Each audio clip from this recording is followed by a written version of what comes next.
mean? That kind of stuff. And then you're also, you're rewriting then. That's why I talk about on a reality show like Survivor, that's the writing, going through the material, and you're deciding who's, the scene starts, who speaks first, what do they say, who reacts to them, how do they react?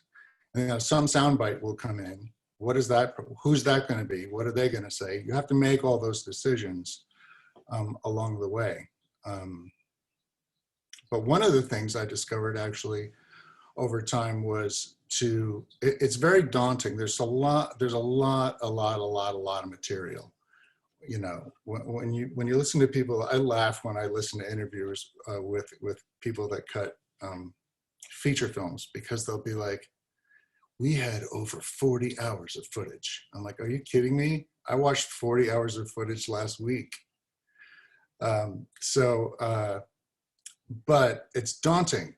And all that stuff that I just described to you about how it gets, you start off with nothing, and then you start talking. And at some point you have to have a finished thing to watch that you can push play, and it goes all the way through the whole project, all the way to the end. And then you stop, and then you look at each other and go, okay, what do we do now? How do we fix that? Or, you start talking about it and you start changing it. But I found the hardest thing for me was to let go of the idea of trying to make it perfect the first time. Because when you have so much stuff to do, you don't have time to make the whole thing perfect the first, all the way through. And I had a friend of mine, he was one of the other editors on season 1 at Survivor. His name was Sean Foley. And he used to use this phrase, just slap it in ugly. Just slap it in ugly. And I'd go, what do you mean? And he'd say, well, that scene where they're on the beach and they're fighting, and then we have to cut to that scene in the woods. But in between, I think we need to do the scene at the well. So what he would mean was just take all of the footage from the well and just slap it on your timeline so that it's there. And then you just go through it, cut it, you make your selects of all the stuff that happened that you like for some reason. I don't even know if it's going to work for the story, but I like the way that, the girl looks up from the bucket at her friend. I just like that look. Or I like the sound that somebody made. It might have even been off camera, but we have a recording of what they said. You just make a giant supercut of all the things you love, and then you push play on that. And that might be 6 minutes long. And your scene can only be 90 seconds. So you start thinking of this stuff. This is my palette. How am I going to mush this together into the best 90 seconds that's going to help the story along? But the best way for me that I found after a while was to not be too careful. Just do it, because there's nothing about it that you can't redo or even undo, especially now that everything's digital. Apple Z is my best friend. Undo, undo, undo. There's like Avid Media Composer. I don't know how many levels it has now, but it used to have 32 levels of undo. You can undo the last 32 things you did. If you're just working and working and working and you can't get, you just go, screw it. Undo everything. It goes back to where you were. So I know that you don't work for Survivor anymore, right? Right, yeah. I was curious about what you're doing now and what's next for you. Well, now I'm doing I'm sort of at the part of my career where I already spent, I've been working for almost 40 years. So I'm starting to just think, I'm not really about shaping a career anymore. I'm just kind of, doing stuff that's, fun and not very high pressure. I love working from home since the COVID lockdown, because I used to have to, because basically when you're an editor, by the way, if anyone's thinking about being an editor, you sit at a computer all day long, which is what everybody does anyway. Only before the lockdown, I lived in North Hollywood. I used to have to get up and drive to LAX, which is where the Survivor office was, every morning to sit at a computer, which is what I could have been doing at home. It takes it takes me an hour to get there. So this is, and there's no reason that this work can't be done from home. So it's actually uh, really great. What did you ask me again? Wait, remind me. What you're doing right now and what's next? Oh yeah. So I've shifted over to just sort of like I worked last year on a show called The Rev, which was on the USA Network, as a reality show where they follow this family in New York City. He's a reverend with a music ministry, and that's a really cute, fun, like little family show. I worked on that for a while, and I did a couple of episodes of Gordon Ramsay has a new show on National Geographic called Gordon Ramsay Uncharted. I don't know if any of you guys have seen that show. It's kind of like the old Anthony Bourdain, like travel kind of cuisine show.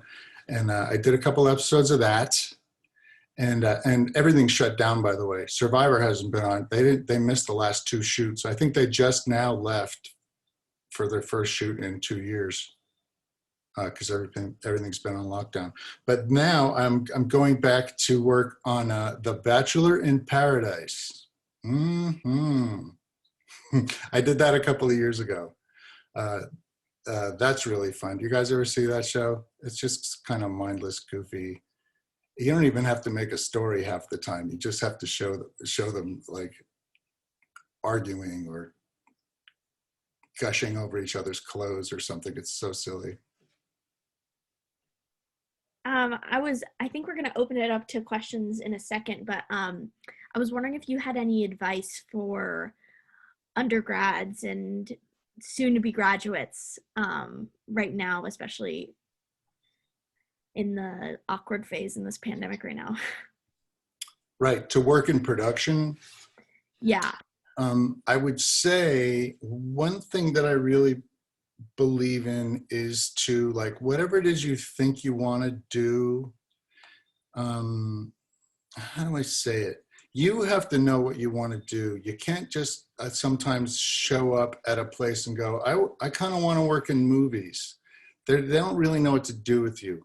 But if you walk in and you say, I want to be a set decorator, or I want to be a camera operator, you know what I mean? Or I want to be a lighting director, then you're helping them help you, because they can point you in directions and you, if, by the way, you know what you want to do. If you do, I say go directly toward it, really. You don't get all that much time to have a career. And so if you're like, well, I think I want to be a wardrobe person, so I'm going to start as a runner, and then hopefully, and I would say get as close as you can to the wardrobe department. Go there and tell them you'll work for free for 6 weeks just to meet people. You know what I mean? And then bother them a lot after that. Let them know you're out there. I got my job when I told you I worked at MTV. I was about 25 or 26, and I was doing carpentry work on commercials and stuff. But I was a huge music nerd. I'm one of those guys who knows the name of everyone who was ever in like every classic rock band and all that stupid crap. And a friend of mine knew a lot of people at MTV and told me that they were hiring for a producer, and he somehow knew the guy's name. And that was it. He goes, you should go after that. And so I was like, you're right, I should. And so I called MTV. I got that guy's extension. I called him. He was never there. He was always in a meeting. But I must have called him 5 or 6 times a week for about a month, until finally I called his office one day, and he actually picked up the phone and he went, hello. And I said, hi, is this Alan? He says, yeah. I said, hi, it's Jim Smith. He goes, Jesus, what do you want?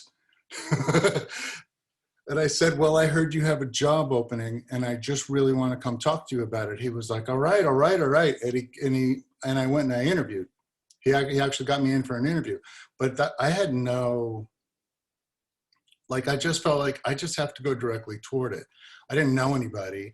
I didn't know him. I didn't have any connections. I was just like, but I think I would be good for that job. And I just have to, you have to, they're not going to hire you if they don't know about you. And sometimes they won't hire you even when they know about you because they don't know you. They just heard about you or they read your resume or something. People who get resumes are very cynical about resumes because everyone looks beautiful on their resume.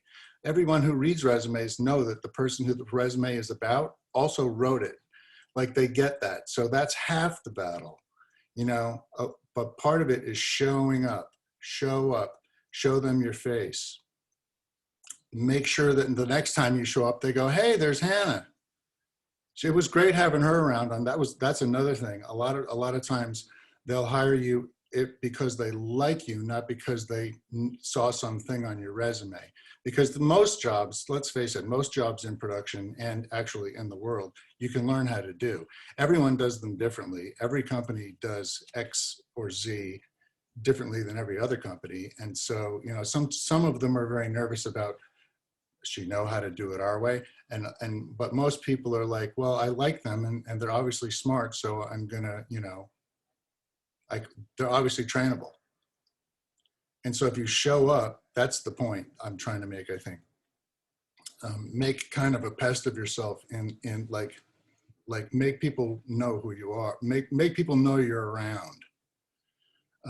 Whatever it is that you want to do. If you want to direct stuff or act in stuff, just make stuff with your phone and put it on YouTube or put it, on Vimeo or wherever, and point people at it, and so that they watch it. And then when it's time for some other job, you can point to that, and they go, hey, are you any good at this? Yeah, look at my, I've got a reel going.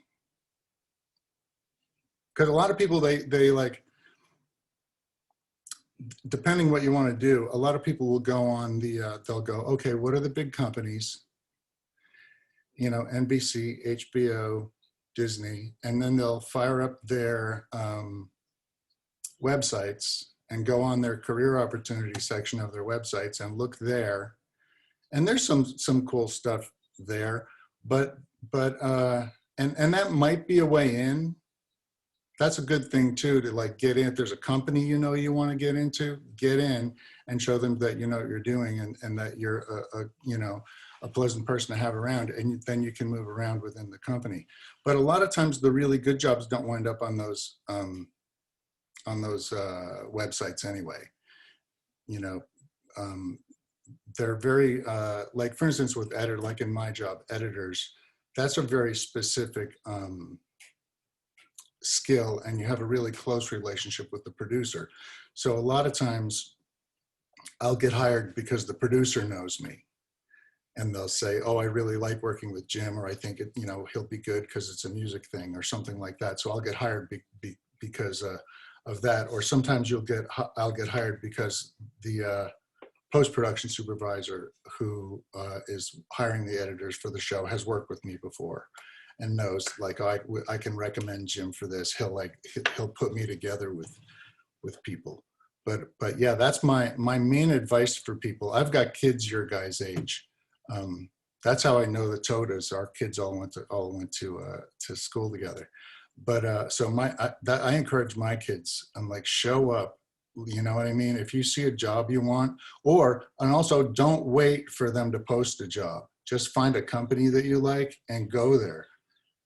Just show up, show them your stuff. Hey, find out the person in the department you like. If it's, editing, find the people in post, or find the people who hire for whatever department, and call them on the phone and just say, hey, can I take you out for a cup of coffee sometime? I just would really love to pick your brain. They love that kind of stuff.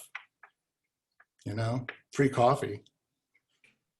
I think that's really helpful. Thank you. Yeah. Okay, so if anyone has any questions for Jim, I think we can take some now. Yeah, I had a question. Sure. So you mentioned that you kind of transitioned from being in production to editing. And you Mhm. traveled around a lot and you were going all over the place. How would you say, and obviously you stayed editing for 20 years. So how would you say that transition from being all over the place to sitting at a computer for hours on end, editing? How would you how would you describe that? It's fun. It's funny you ask that. I had a job on this show one time, and when we started, and I met the other editors, one of them was this young woman who had just graduated from school, and it was her first job. And she said, we talked about how to do the job and everything. And then I said, if you ever have any questions, let me know. And we went off our separate ways. A couple of days later, she comes into my bay and she goes, I don't know how you do this.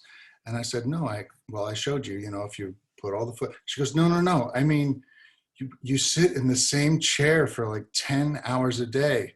How do you do it? Like that part of the job? It's so very different than like running down a beach carrying sandbags, or running backwards with a boom pole up a hill. It's very different. I was kind of, for me, let's see, that happened. I was kind of ready. I had been working for 12 years on all those other jobs and climbing ladders and changing, lights and shooting on boats and helicopters and beaches and stuff. And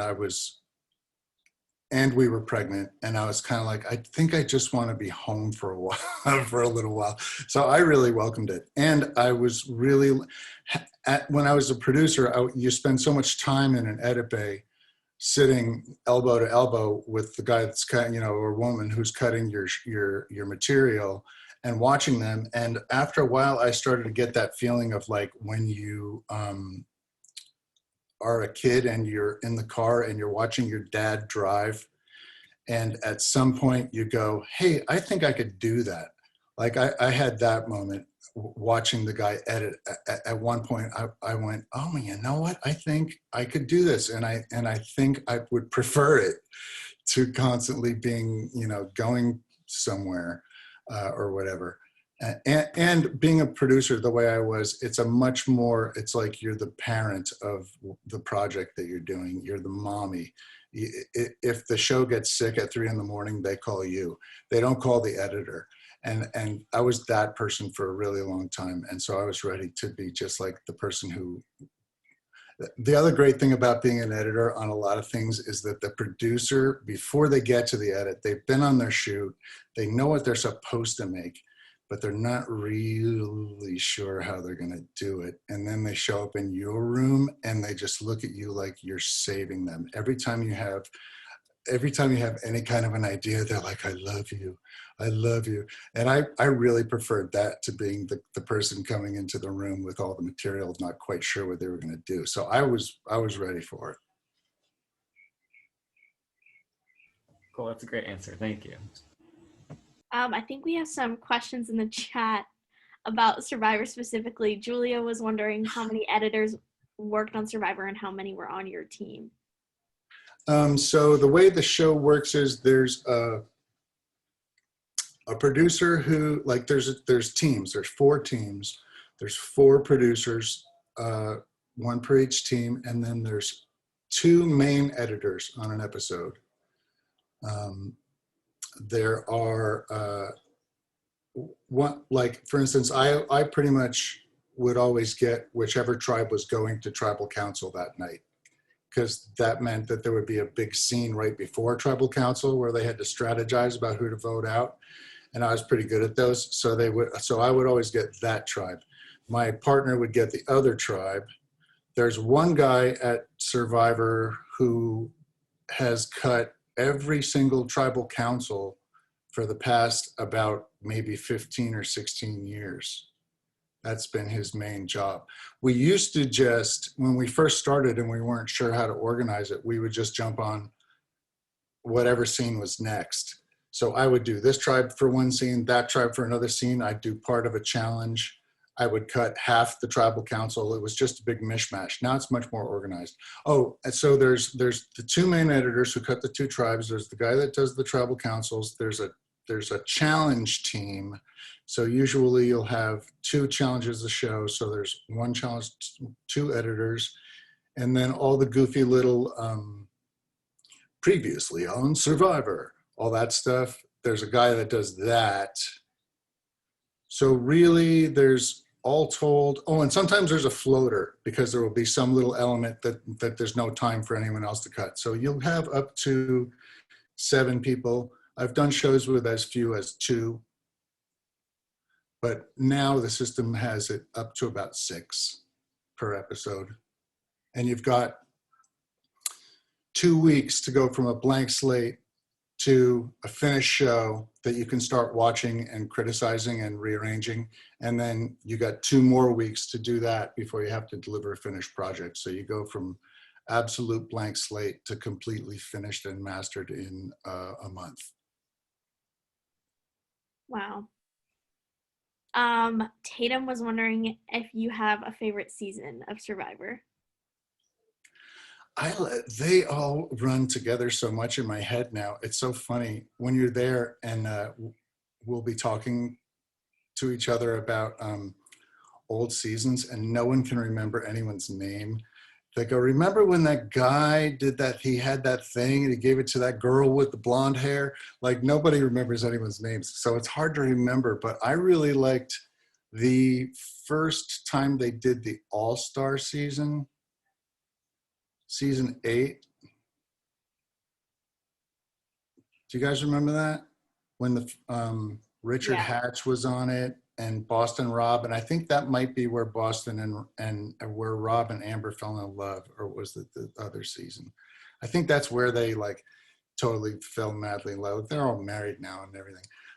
But yeah, I like that one a lot. I worked on the first season, and I actually went on the shoot for the first season. So I have a special fondness for that one. If you ever go back and watch the first one, it seems so primitive now. It looks like we shot it with like Super 8 cameras. Some of it we did shoot with Super 8 cameras, but and the format was still wobbly and it wasn't really all completely on its feet, but people liked it. But I really liked that first All-Star season. And I got to cut a scene with Richard Hatch naked.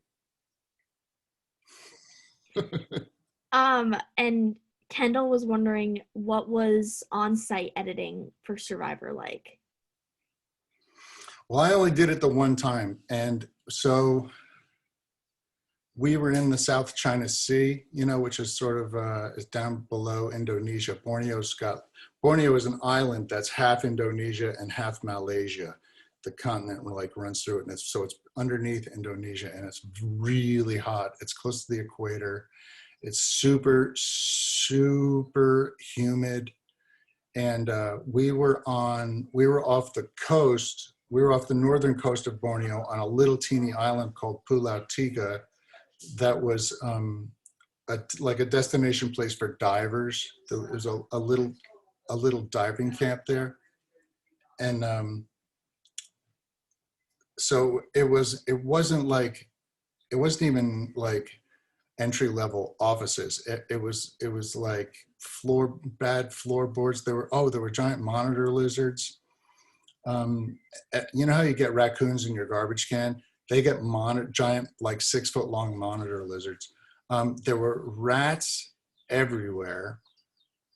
Just in that culture, you take off your shoes before you go in, any place. And so you leave your shoes outside. And so many people went outside and put on their shoes and there were rats inside their shoes.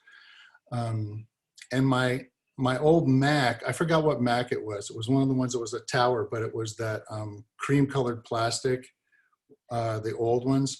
And it was so hot in my edit bay that we had to take the case off of the computer hard drive because it kept overheating and crashing. So yeah, it was pretty crazy. And then the producers would come in, we were right in the base camp with everybody else. So the producers would go out and shoot all day long, and then they would come and just like crash into our bay and just flop into a chair next to us. And they were completely riddled with mosquito bites and flea bites, and they'd be like sunburned and just like they hadn't eaten, and they smelled terrible because sometimes they sleep at the camps. And it was funny. It was very guerrilla warfare. Is there any other questions right now? Yeah, Jacob? So in a typical editing bay, what is the most helpful thing an assistant can be doing while you're editing? Is it just like running and getting snacks whenever, or like, what No, do they do? that's interesting that you mentioned assistant, because sometimes people who want to be editors, they ask me if they should be an assistant first. And I really believe assistant editor is a very different job than editor, because nowadays assistant editor does more media management and project management and stuff. And they get the footage, they get it into the system in a way that works, you know, that kind of thing. They make sure everything links up and is actually working when you push play. And then the editors basically do, you know, story work and scoring. There's a library of music, you know, we go and pick all the music and score it, and then we have to do a mix and all that stuff. So the assistants, I don't really get to use assistants anymore the way I used to. The way that it used to be with assistants was that you could have a scene, like you've got two things to do. I've got a big dramatic strategy scene, and then I've got a little goofy one where they write a message on a coconut, and I have to do them both. So a lot of times I would give the goofy little one to my assistant and say, why don't you go take a whack at this, you know, and show me, like the guy who wound up being my partner for 5 or 6 years, before that time had been an assistant who would gladly do that. You know, the little bumpers, you come back from commercial and there'd be a really cool montage of like weather shots and rainbows and crashing, and then it comes through to the story. And I just don't have time to do that. Steve, can you do the bumper for Act 4? And then he wound up being an editor because he did really great work. So I used to be able to lean on them for that kind of stuff, but now they're kind of separate from the it's kind of a very different job, and I don't always see it as a conduit to be an editor. I think if you're a really, really good assistant editor, you're going to be the head assistant editor. They might make you an editor if you express that desire, but if they have a really great assistant editor, they're very loath to move you into a different job because it's so valuable. That's a great job, by the way. I know a lot of people who have been working for years as assistant editors, so, but to answer your question, really the most I can ask these days from an assistant editor is please make sure all the stuff is there and I don't have to go digging for it, you know, that kind of thing. Thanks. We have time for one more question if anyone has one.